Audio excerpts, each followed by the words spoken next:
Right, Mania Night 1 review. I'm gonna do this as fast as I can, so let's do this. All right, we're gonna do it. First off, before I get anything, I want to say that they actually pretty much delivered. I'm not gonna lie. On paper, this WrestleMania looks so bad. It really did. But this night one, I don't know about what happens with night ones. Night ones, they get it, which is weird. But night two is like something else. But anyways, so night one was pretty much good. I'll give them that for that. All right, so now we're gonna get into the full thing. Started off with the Usos versus Rick Boogs and Shinsuke. Now, from the get-go, when this match happened, I was watching it and how fast it ended. I was like, this is such a bad way to start off the WrestleMania. I was like, oh, this is bad. But I didn't realize. I didn't think, like, I thought it was just like a part of the match. But Rick Boogs actually did blow out his knee. And he will be getting surgery soon. I forgot exactly what happened, but he did blow something in his knee. And I thought it was just a part of, part of it, kayfabe. I thought it was just like part of the match. That's why I was like, yo, this is bad. But it actually was a real injury. So Rick Boogs, if you're watching this, you're probably not because you're not. But I wish you a speedy recovery because you are really good at what you do. Anyways. So yeah, that match was pretty much not iffy, but the Usos were gonna win no matter what, pretty much, because Roman Reigns is still Universal Champion at the moment. So obviously the bloodline has to keep, the titles. So that's that. And I think we had Drew McIntyre versus Happy Corbin. I'm not gonna lie to you.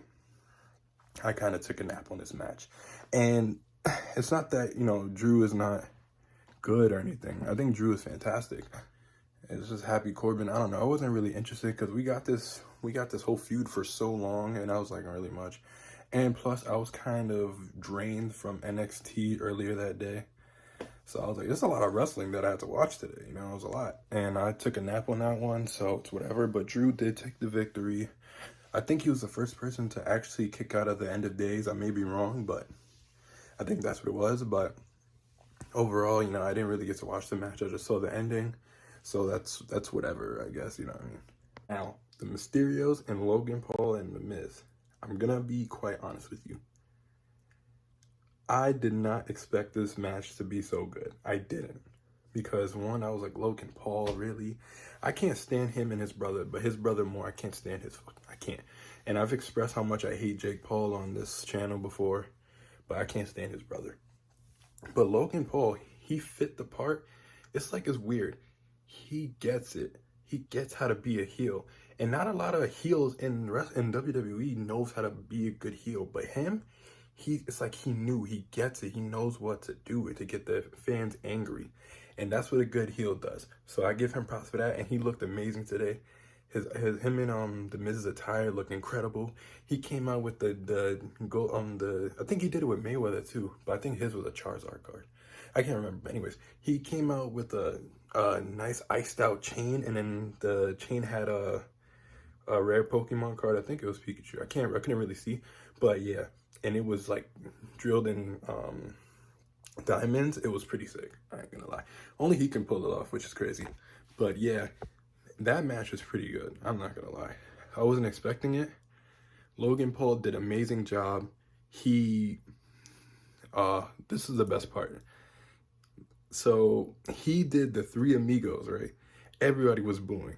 And when I tell you, they were really good Three Amigos too. Those were pretty good. And then he did a perfect frog splash after that. And before he did the Eddie shake I was like, yo, this man is killing it right now. He knows how to be a heel. So that frog splash and the Three Amigos, give him props for that because that was amazing.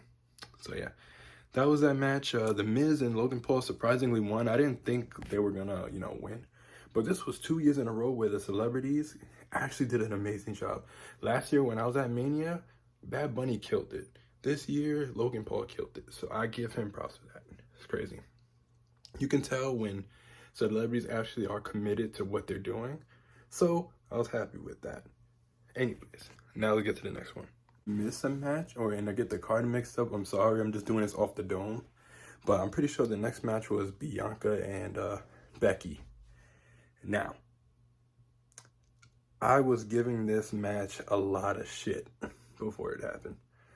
for like the beginning, I was like, this is gonna be bad because this wasn't even a true build. Like, for real, they were not thinking about doing this match for sure. They were really trying to do Becky and Ronda, which would have made sense. But you know, Charlotte's egotistic ass had to get that match. But whatever. So I was like, you know what?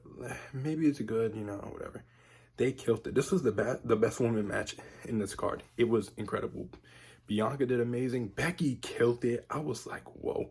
From the jump, it just looked like they were trying to kill each other. Like they was trying to end it real fast.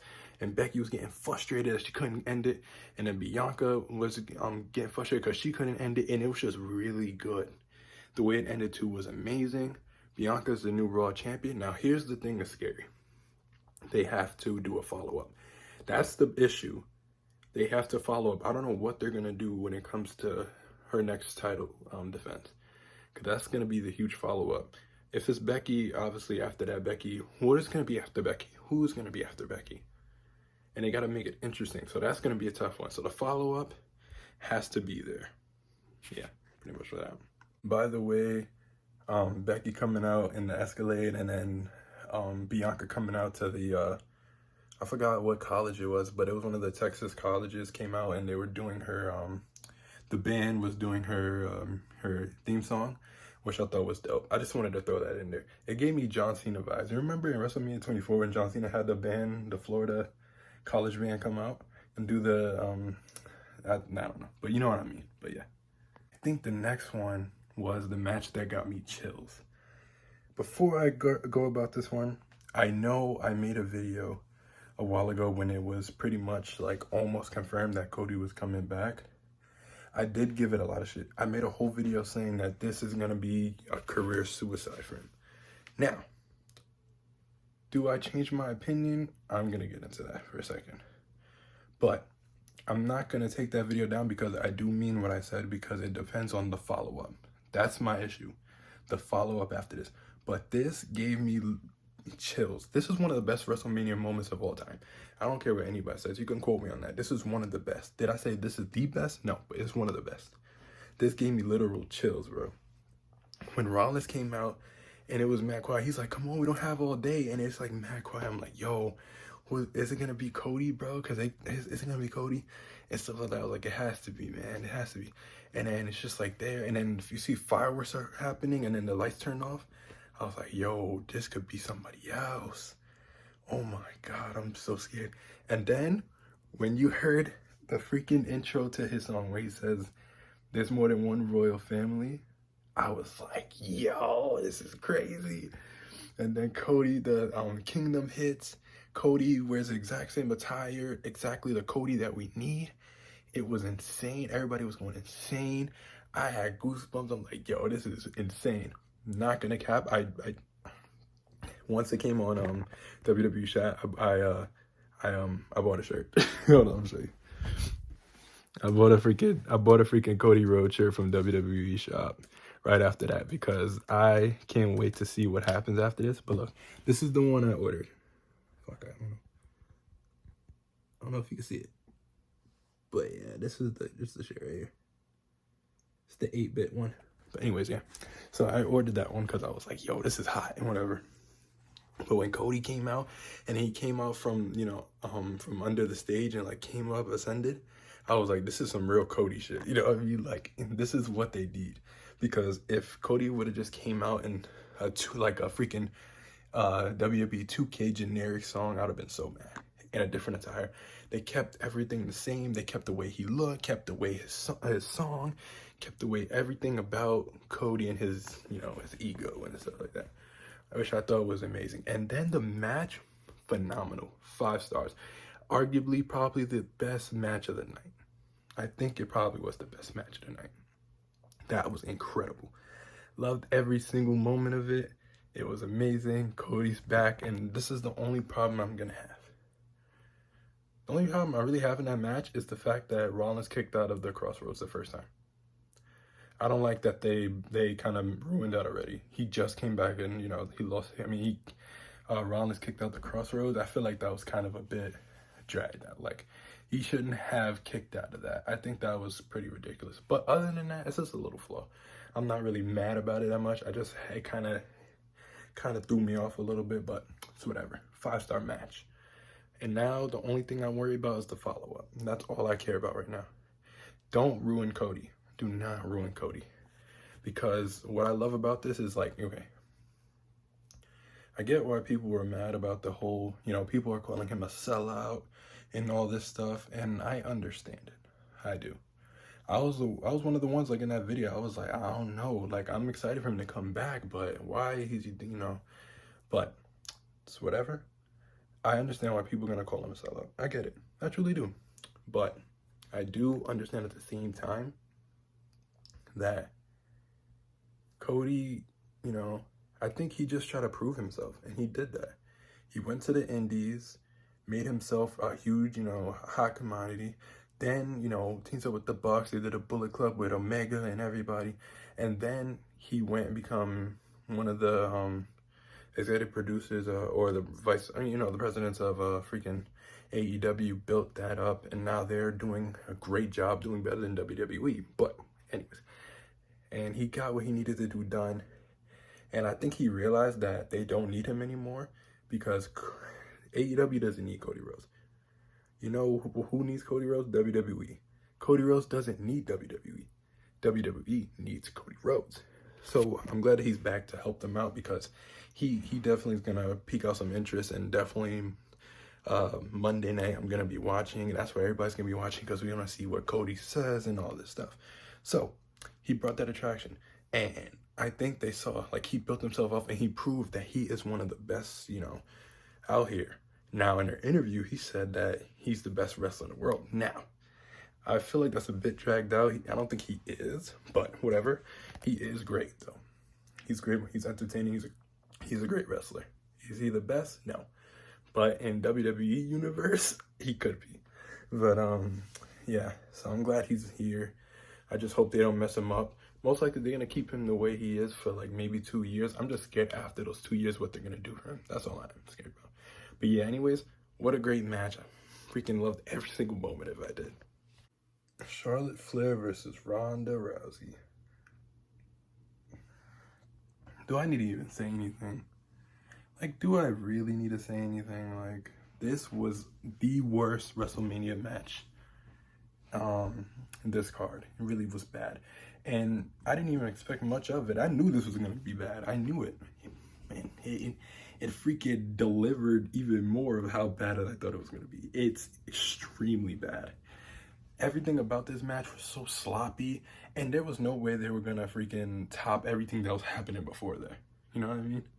You had freaking Cody Rhodes return, having a great thing. Yeah, Becky and Beyonce. Becky and Bianca have a great match. Everything else was chilling. But before their match, they had the Hall of Fame. Everybody come out. The Undertaker made his thing. So there was no way they were gonna top that. Top everything that happened before them. So they were kind of screwed, and I'm so happy they were because it gives me great joy to know that Charlotte Flair had a bad match. The only thing that pissed me off is the fact that she won and the way she won. It really pissed me off. Truly did. Ronda lost to a boot to the face. I want everybody, the baddest woman on the planet, listen to this. The baddest woman on the planet lost by getting a boot to the face. One boot kick to the face, 1, 2, 3. How is that even possible? Throughout the match, it was submission, and then like fighting and good. It was good. Well, the match was bad, but when I say good, I mean like the match was like, for Ronda's sake, they were going at it, but the ending was just bad. The whole match was bad. There was no cool thing about this match, but the ending just made it even worse. How did she get kicked in the face? And it was 1, 2, 3. Super ridiculous. It was the worst. Oh, I feel like I'm missing matches, but these are the biggest parts of what I can think of from the top of the dome. But yeah, worst match of the night, probably the worst match, one of the worst matches ever in WrestleMania history. But anyways, yeah, that happened, and it gives me big joy that she didn't get the main event that she wanted. So thank you for not letting Charlotte Flair be the main event, and also fuck you for having Charlotte Flair win. But anyways, let's go to the ending. Stone Cold and Kevin Owens in the KO show. This is the one that I was worried about. Of course, everybody's excited to see the, you know, the Texas Rattlesnake. I was excited. Once you heard the glass break, you already know what was gonna go on. Amazing. Then he came out with the, he walked out, chair, you know, everybody's going crazy. And then he walked out, back in and got his little, I said BMX, his little, you know, his BMX bike or whatever, and then drove around the ring like he usually does. That was cool. Then he got in the ring, had the KO show. Kevin Owens was doing a great job. He played that heel off really good. He was like, I'm a proud Canadian. You should have just left to Mexico. Because, you know, Mexico's right there. You know, forget about Texas and stuff like that. He was doing good. Then he said a no-holds-bar match, and this is where I got scared. I was like, all these years, man, Stone Cold left. He swore he wasn't going to face and do it like another match. I was scared. And then when he said, bring out the ref, and he fought, I was like, oh, my God. I wasn't scared that he wouldn't perform. I was just scared that he was gonna hurt something. And the bumps that he was taking, I was scared. I was like, oh my God, don't kill this man. Don't die tonight. Please don't die tonight. But the match was actually pretty good. He took Kevin Owens in the crowd. They did a whole bunch of stuff. Then he went to the stage. All of this stuff was happening. It was good. Kevin Owens is taking good bumps. Stone Cold was doing incredible bumps. He was getting thrown and it's like he did a suplex on I don't know, man. I'm just bugging out. But, I mean, his back, I was scared for his back. But what an incredible job he did. Then, you know, he got the stunner. Kevin Owens hit a stunner on Stone Cold, and it looked really good. Stone Cold Steve Austin sold that so well. The way it connected, and it felt nice, and it was smooth. It was really good. Then he obviously kicked out, and then he did the stunner. Perfect, of course it was. 1, 2, 3, and everybody's happy that we ended WrestleMania on a good note, throwing up beers, you know, drinking, and then freaking Byron Saxton does this again. He comes out of the chair like, yeah, and then he got stunned, and then that's how we, you know, got off the air.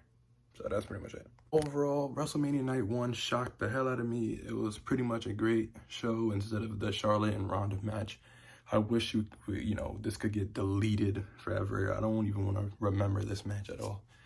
But other than that, WrestleMania Night 1 did really good. 38 Night 1 did an amazing job. Are they going to come back on Night 2? I have no clue because this is going to be hard to top. The only thing I can know that could possibly top it is AJ and Edge. That's the only one I'm really looking for. Roman and Brock, I don't really care for, but you know, it's interesting to see what the ending is. Roman is obviously gonna win, probably, most likely, and then The Rock might come. So it's a lot of stuff can happen. Mixed emotions about Night 2. We'll see what happens. I'll come back for the review of Night 2 once it's over. And yeah, that's pretty much it. See you guys tomorrow.